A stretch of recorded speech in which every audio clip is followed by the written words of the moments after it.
Hey everybody, Ryan McCaffrey with IGN. This is IGN Unfiltered, my monthly or so interview series where I have the privilege of sitting down with the best, brightest, most interesting minds in the games industry. Today is a first. It's the second appearance on IGN Unfiltered for anybody. Todd Howard, good to see you, my friend. Good to see you again. Again, yes. A lot has happened in the world. A lot has happened. We're in a new studio of yours, so we're here at Bethesda, here in lovely Rockville, Maryland, and appreciate you having us to talk about primarily the 10th anniversary of all this, of Skyrim. It's kind of surreal, right? That we're talking about a game we made 10 years ago still.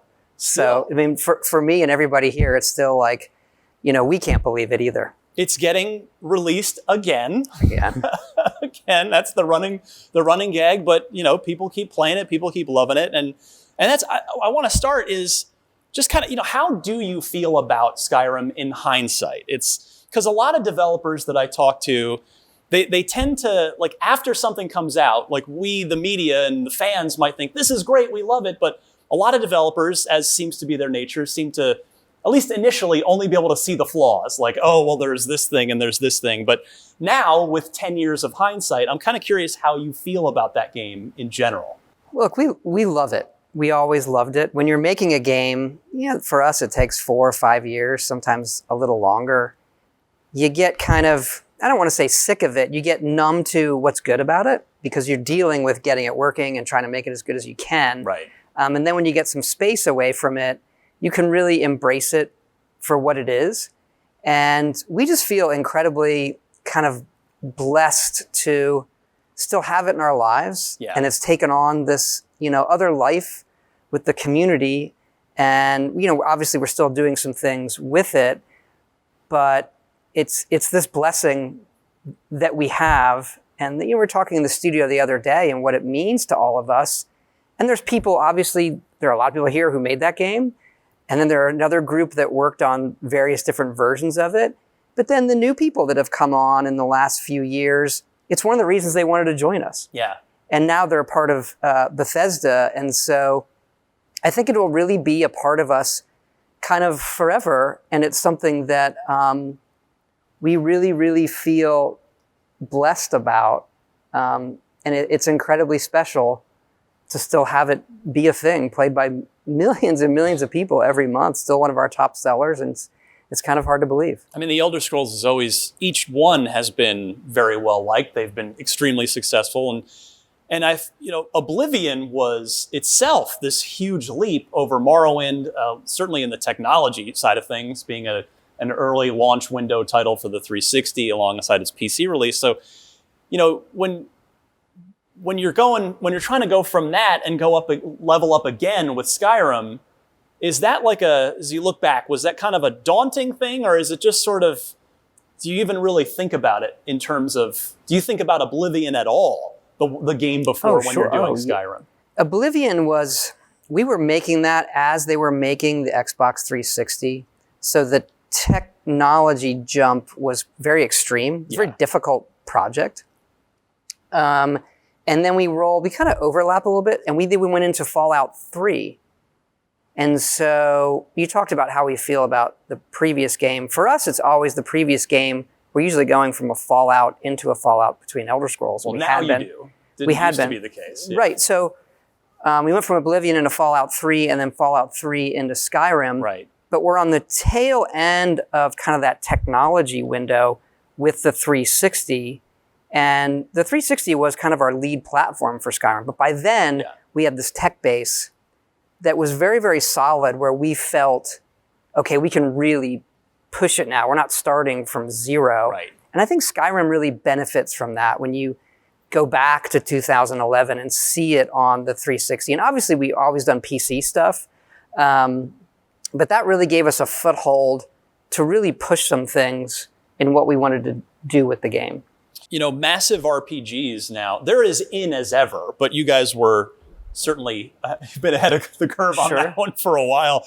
But Skyrim really, in all seriousness, is arguably a big reason why these massive role-playing games are as in as they are. Like, do you think about Skyrim's influence at all, or is that just not something that you allow into your head? I don't. Once in a while, I'll play a game and I'll see something that is a little bit clearer in terms of, okay, that's how we did that. Or a series that, and it can be something minor. I have a pet peeve in games, and everyone here knows, I don't like mini maps on the screen. So a weird thing where I saw people going to the rose line style compass at the top. Yeah. So something like that you see. I like to play games with mini maps. I just don't like the mini maps because I'm playing the mini map when I play a game. I stare at it happens, and I drive around. But there are other things too with skill systems or certain flows that you can see in other games. But look, that's one of the things that we enjoy. So I don't dwell on it too much, just once in a while. Kind of, again, with this benefit of 10 years of hindsight, and you're thinking about it with this anniversary looming, what do you think the team really got right with Skyrim? Sort of what are its biggest strengths? I think the tone of the game is really, really strong. There's a lot of fantasy out there, and it's hard to sort of you see it and you go, oh, that's Skyrim. So we got that right. The other thing is that no matter who you are, if you like video games and you want to spend a lot of time with one, there's something for you in it. There's a million ways to play it, and the game really lets you express yourself in it. And I think it's what's great about video games. Yeah. Okay, so I can say I think Skyrim does that really well, but I think that's what video games do really well, and the ones that we really enjoy and that we try to make, that there's a space that the creators have made, and then when you come into it, you're making it better. You're giving yourself to it. And then when you put it down, you have different emotions than you do when you're playing a game where a creator kind of drags you along, that you feel something about yourself. You think about it when you go to bed. You come back into it. When you accomplish something, you feel like, look what I did today. And that's a real emotion. And I think that's what makes it so powerful. So how about conversely? What do you think? Was there anything that the team really got wrong, or that you still kind of look back and go, There are a number of parts of it where we don't go deep enough, where it's a veneer in terms of its interactivity. Yeah. Look, you can say that about anything, but I think when we think about games and what we would want to do going forward, it's, okay, whatever that system is, how deep can we make it? The other part is the way the AI and the NPCs really react to you. It's something that I think we still have a long way to go with, but those are probably the main ones. There is a very special concert airing, I guess, in 2 days from when this interview airs. That's probably got to be surreal to see a big, famous, world-class orchestra be performing something from your game. Yeah, it's something that we've wanted to do kind of for a long time. And we have a group that pulled it off during the pandemic with the London Symphony Orchestra, which I always associate with these scores and movies that I've always loved. And seeing that and hearing it back, I find music is a very particular time travel device. Yeah. Where it takes you back to those moments. And Skyrim's music has always been a part of its identity. We start with music. Usually the game we do concept art, we do interface, we do music. That's interesting. So even Starfield, one of the first things we did was the music. And it sets, as you're drawing things and seeing it on the screen, you put it to the music, it gives you more of a complete feeling of this is the tone of the game. So Skyrim's music was one of the first things that we did. Wow, I never knew that. That's a real, and I feel like a lot of other developers, that's something that comes later. Everybody's got a different process, but it totally makes sense that you're wanting to you're talking about that feel of the game and the tone of the game. Right. And that's where it comes from. That's really cool. Do you have a favorite Skyrim mod? I hate picking favorites. So I don't want to... Make somebody's day. Well, there's a number I like. On the PC, the UI one is really, really good. There's the one this is going to sound stupid. There's one I like where someone added fast travel markers when you bought a house. And it's something that should really take an hour. It's one of those things you think, why don't we do that? But there's so many that I like the ones that are more systemic. Now it's going to sound like a biased pick, but the stuff we did with Creation Club and working with those creators, the survival mode, fishing. I really love when our developers here are working with people in the community and getting it out there. So I think those have been particularly impactful in the game.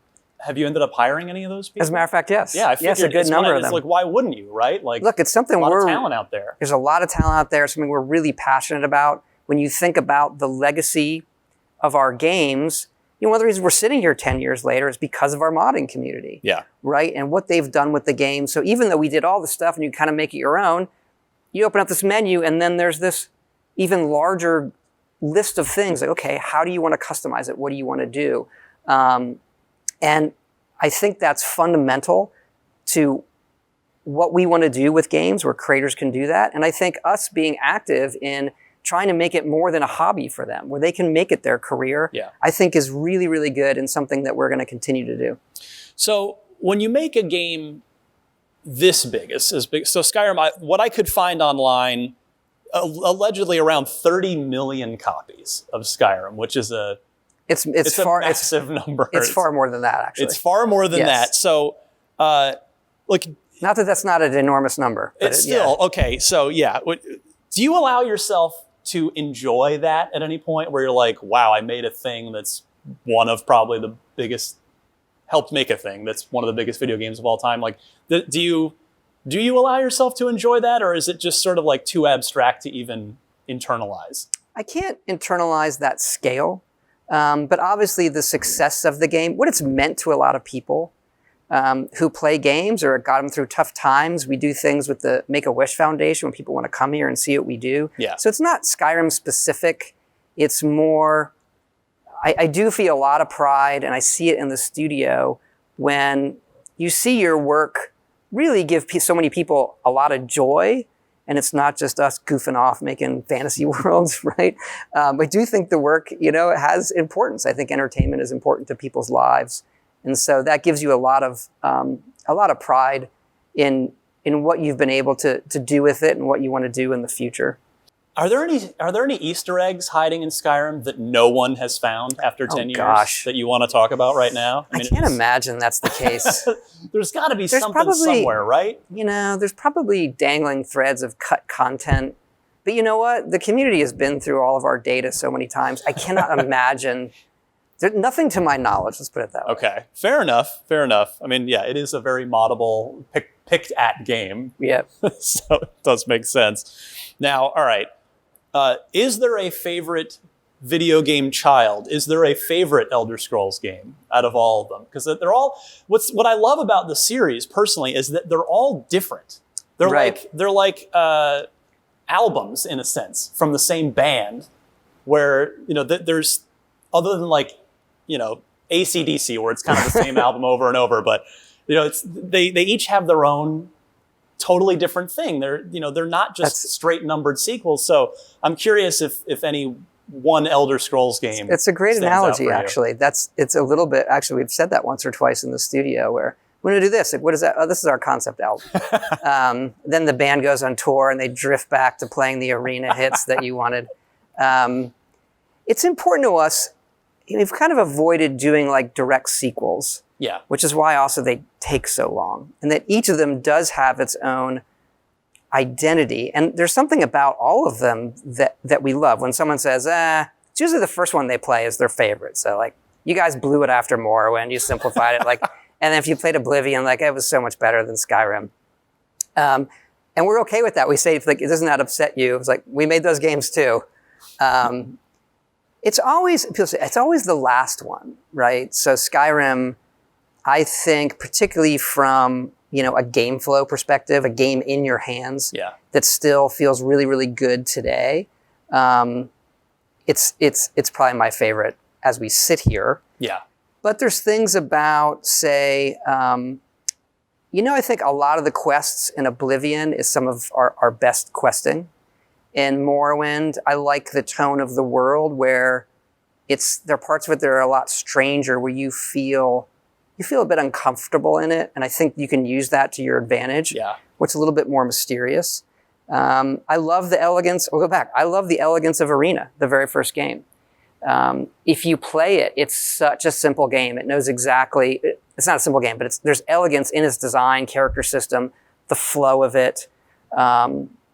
So I think they each have have something that's great about them. For me, I dabbled a touch in Morrowind, but really Oblivion was my first one, and that's my answer. Right. So I'm like feeding right into your data set on that, because the moment when you step out into the open world in Oblivion is like an all-time, like instant great gaming memory for me. Yeah, and for the time, it's such a wow moment. Yeah. Given gaming at the time. I think if you go back and look at it, you're like, it's all right. But if you go back and play Morrowind, it can be difficult interface-wise. Some other game systems that are they're hard to wrap your hands around. It is fair to say, I mean, I'm not going to fly 3,000 miles and not ask about Elder Scrolls 6 at least a little Sure, bit. Go ahead. Fair question. I get asked a lot. But I get asked in the house. Yeah, it is fair to say that it's going to be roughly, probably 15 years between Elder Scrolls games, because you're busy with another little thing called Starfield, which we'll talk about in a minute as well. People could do the math on what our schedules look like. So, is that a good thing, do you think, or is that not ideal? Like, sort of as far as both creatively, but also for the health and success of a franchise that keeps the lights on in this awesome studio? Well, look, I think that's a really great question, a way of putting it. You know, for me, when I look at franchises, is it vibrant? Okay, Skyrim still is. Elder Scrolls Online is huge. It's one of the biggest online games in the world, and that's part of our company. Even though our studio isn't developing it, we work with them. I think they've done an absolutely phenomenal job. So when I look at the Elder Scrolls as a franchise, you know, is it healthy? Is it doing well? Yes, yes, yes, yes, yes. Would you plan to have the kind of gap we're having between Skyrim and the follow-up? I can't say that's a good thing, right? I wish I could wave a wand and the game that we want to make and we have in our head, we're starting things on, just came out. Absolutely. Yeah. But there's other things we want to do, right? Obviously, Fallout 4 was a huge success. We spent a lot of time on that. We wanted to, go into online with Fallout 76. We felt doing something like Starfield, something we wanted to do something else for a long time and play in a new universe. Kind of like, well, if not now, I'm going back in time. We started right after Fallout 4, so 2015, end of it. If not now, when? And I felt like the when, if we didn't do it then, the when could be never. And so we felt pretty good with where Elder Scrolls was as a franchise, particularly with Elder Scrolls Online. Hey, now's the time we can do Starfield. That being said, everything takes longer than we would like as well, but we want to make sure we get it right. And, hopefully Elder Scrolls 6, you don't want to say like, hey, that's worth that kind of weight, but that it does stand up to the series as it has been in a really big, impactful way for when it comes out. It would seem like just working on one Elder Scrolls game after the next might get creatively exhausting. And then you guys got the Fallout IP and were able to alternate. And it would seem like that would be creatively healthy for the team for both games, right, to go back and forth. And now with what will be such a big gap between Elder Scrolls 5 and Elder Scrolls 6 is, will there be kind of a little extra creative rejuvenation there when you guys really dive fully back in? Well, our games take so long, and we do have Fallout as well, so that does keep the creative juices flowing. To your point, though, even for us, it had been so long. And we are doing some work that you do feel, it feels like there's an extra spark, that like we miss it as well, and the things we want to do with it feel very, very fresh. But I could say that about Starfield is all new. Right. But it was so new that you had no basis. You're kind of starting from scratch. And that's also had its own challenges. What does a spaceship look like? We spent forever on that till we felt we really got it where, hey, this feels unique. This feels like this game. When you go into a franchise, a sequel, so to say, you have that basis of what you've done before, how people reacted to it. And then, but you still, for us, I like to, wipe the slate clean and say, okay, what does it mean to be a fantasy role-playing game now? The kind of games we want to do, we're going to step into a virtual world. What does that mean? Don't think about making a sequel. Right. Start fresh. And And that's a great kind of exercise for all of us. Really, really energizing. Well, I guess what about Fallout while we're talking about it? Because that almost feels like, you've got Starfield, you have a release date that's in, I'm going to call it pencil on the calendar. You've penciled it right now. I don't think no game release dates get written in ink anymore until like they've... Yeah, we wrote it pretty hard in that trailer. So. Well, I want to ask you about that in a minute, but... that felt like some ink, but yeah. Okay, we'll get to that in a second. Sure. But then you've seemingly publicly committed to Elder Scrolls 6 being the thing after Starfield. Sure. So does Fallout just go to the back of the line? As far as mainline, yes, there's 76, but as far as the mainline Fallouts, right. Is that going to the back of the line, or is that a thing where you've now got an entire Xbox family at your back and people Sure. like In Exile and Obsidian? And is there a scenario where you hand Fallout off? I don't see, look, Fallout's really part of our DNA here. Yeah. We've worked with other people from time to time. I can't say what's going to happen. We have a one-pager on Fallout 5, what we want to do. Again, if I could wave my hand and say, have Right. that out. I'd like to find a way to accelerate what we do. But I can't really say today or commit to anything what's going to happen when, other than, hey, our cadence is Starfield and then Elder Scrolls 6. Because you guys have always been, BGS is, your team is it one team, or is there more than one, like, I like to view team? it as one big team, and then we have groups that focus on one game. So you could look at the Fallout 76 team, mostly based in Austin right now, and that's a full team that you would put on a game, but they work on other things. And a lot of people here in Rockville worked on 76 and Montreal and Dallas as well. And so we've always sort of done it that way so that we can move people between projects, and everybody knows they're gonna work on Elder Scrolls 6 in some fashion. And I think that's really, really good for the health of the studio and the games themselves. We're able to bring expertise onto it at the right times, not burn people out, such. But is it fair to say then that Todd Howard's team that is responsible for Elder Scrolls, mainline Fallout, and Starfield works on mostly like one game at a time? We're focused on one at a time. Yeah. We tend to, pre-production for me, I like it to be like 2 years. So you might have a small group on it and do something and then say, let's pause, let's come back.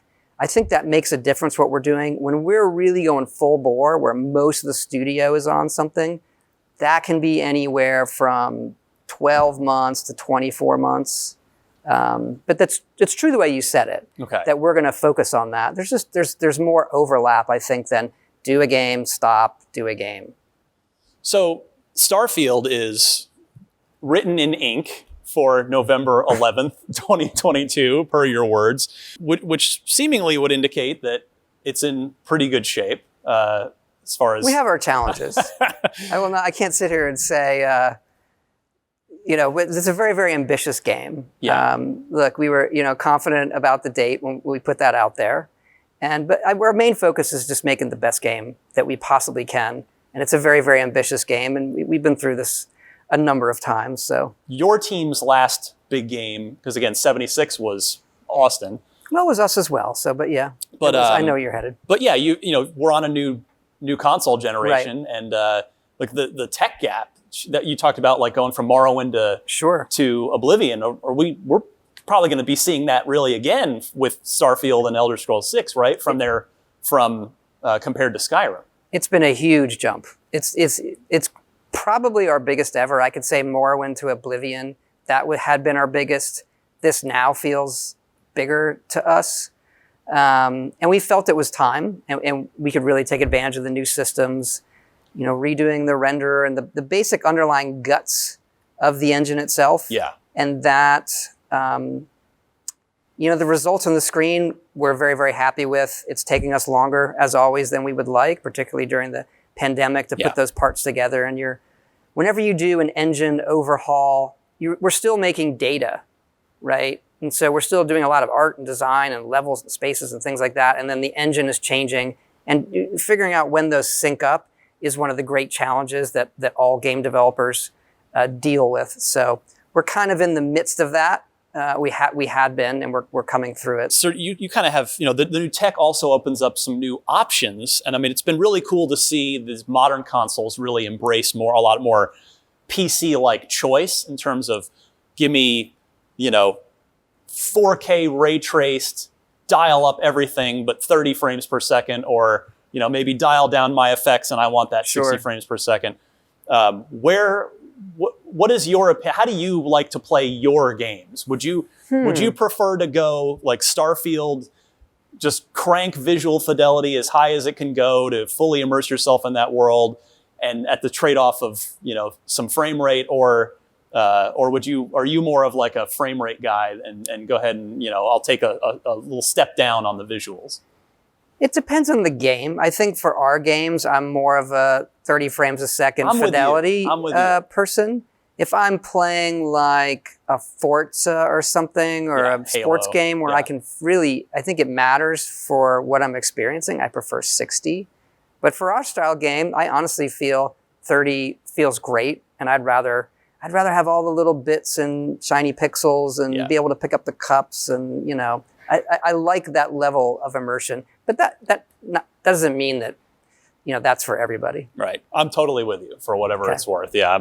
I want to soak myself in that universe that you created. And it's nice to have that choice, because like with Oblivion, we didn't, in Skyrim, there wasn't that choice at the time. It was, it's going to be 720p, and we'll get it as close to 30 as often as we can. And frankly, even resolution, I think most people can't tell. Does it have to be true 4K? It's like, okay, what's the overall image quality? What does it look like when you sit in front of your PC or on your sofa? And just how immersive is it? And so that's usually, so even on resolution, there are various systems we have, and most games have, for, hey, if the action's getting too heavy, it can dynamically lower it. And you generally can't tell unless Digital Foundry tells you so. They do a great job. They do a great job, yes. And so we're generally like, okay, if the player really can't tell, if this isn't affecting their experience in that way, it's a good trade-off. So let me circle back now to this 11-11-22 thing. Sure. Which I'm regretting. You're really like calling your shit. It's like a Ruthian, like. No, I was just saying, we put it in a trailer, like it's on the screen. Wasn't pencil, but. Well, what is your deal with 11-11? Is that like is 11 a lucky number for you? I'm being serious. Is it like your lucky number? Because you seem a little bit. Yeah, and that's cool. I like it visually. Well, Skyrim, I was 11-11-11. If you were here in the company, there were a lot of release dates being bandied around, and I was unmovable. I was like, this is the perfect date. Come on. And then as it came around to Starfield, we lined things up and adding bufferware things. It kind of landed, around there. I was like, hey, this would feel really, really good. Yeah. There's a weird wrinkle in it. Okay. Which is in Europe versus North America, they flip the days. That's true. So there's always this, when you're doing advertising stuff, if the day and the month are the same, you don't have to change it, which is this great added benefit. I thought it looked really cool in the trailer too. So you feel good about it then? You're. I don't know if I ever feel good. I'm usually confident. This is how things line up. But we want to do the best job we can, and there's still so much to do. Yeah. I feel good about the game. Yeah. And we're confident about the date. But is Starfield like more or less done, and you're just polishing the hell out of it to get ready for 11-11, or? No, we're at a state where we can play the whole game. Yeah. But again, there's so much to do. It's a very, very ambitious game, and we're not going to let off the gas there. And given how the world's gone, it's hard to project exactly what's going to happen when. And we honestly we do our best. Yeah. And it's been, look, in the grand scheme of the world, we have it great. But creatively getting together and making those creative decisions and looking at a game together has definitely been challenging for all game developers during this time. And you see that. We're a little bit fortunate that, the leads on the project and a lot of our staff have worked together for so long that our ability to do that, whether we're sitting at home, and we have other studios. We'd always kind of done remote work where we're talking to somebody in Montreal or Texas. And so those things have worked out really, really, really well for us. For us, it's really, is the work showing the screen? And it really, really is. So the band has been together for a while, right? To come back to that. Yeah. So we have that resilience in dealing with unknowns. We've dealt with it really on every game. How has, let's tie it together here.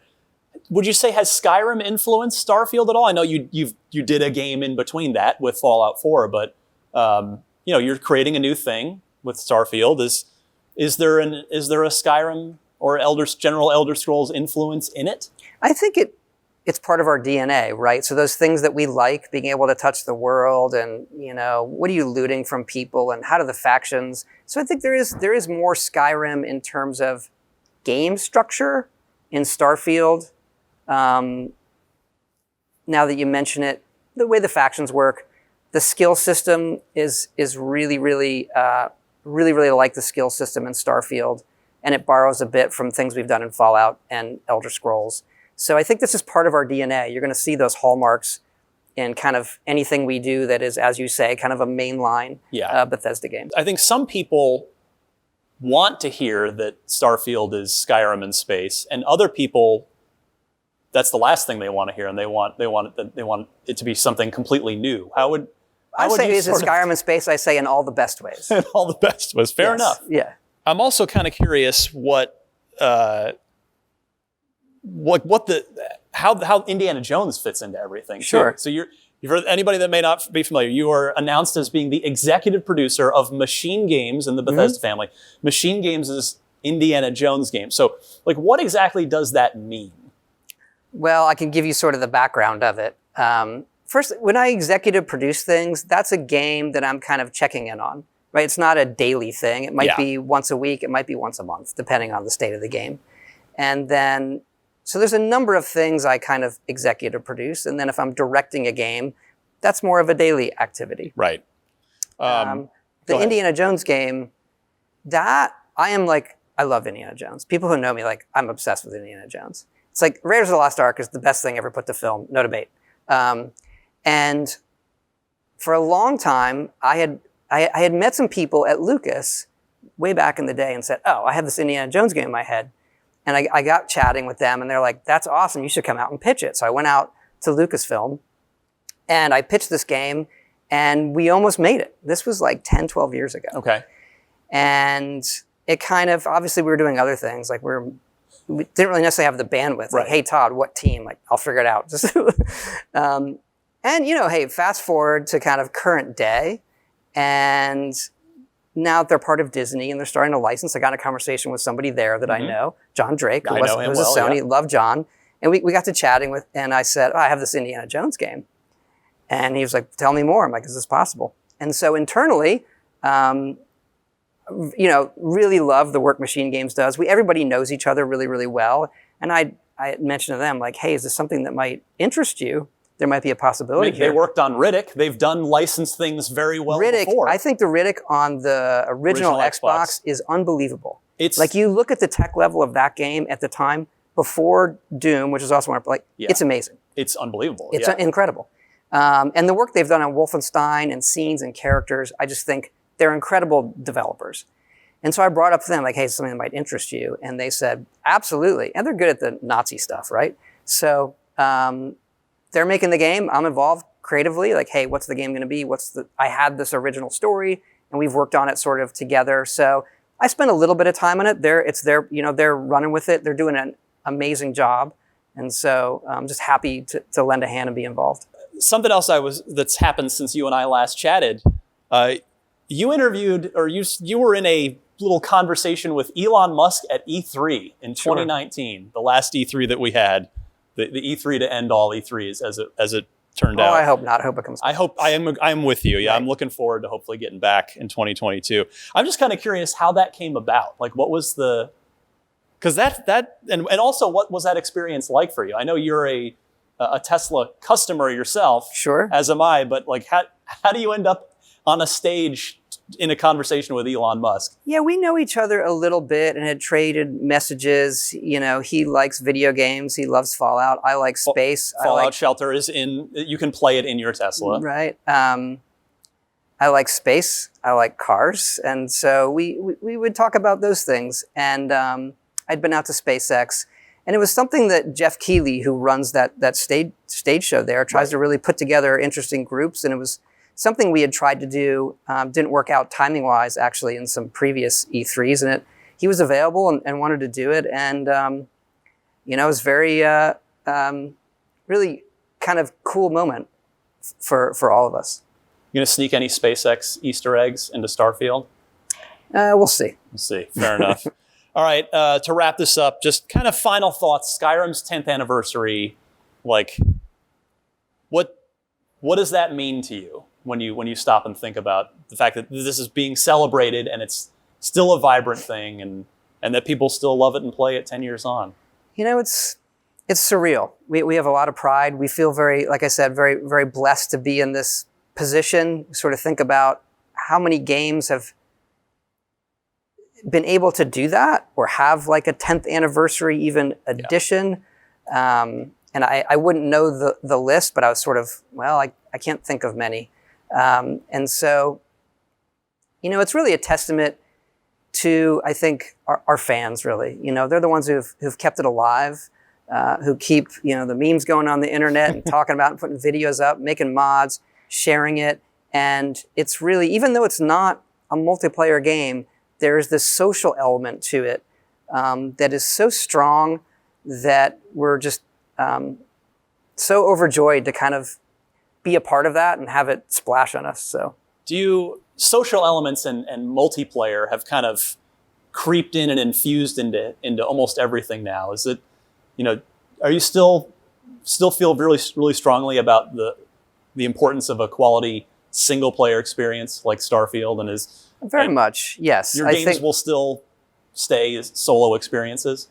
Absolutely. I think that's where, even on 76, once we, added the Wastelanders and that kind of questing stuff, the amount of people that want to play it as a solo experience is very, very strong. It's part of who we are. It's what we love about games. That being said, there are various ways that you can talk about adding social elements to a game that I don't think take away from that. Yeah. And we've dabbled with some of that and not put it out, or things on paper, or things that we'd like to try in our games. So I don't want to rule that out. 76 has really ended up being a great experience for us and a great learning one.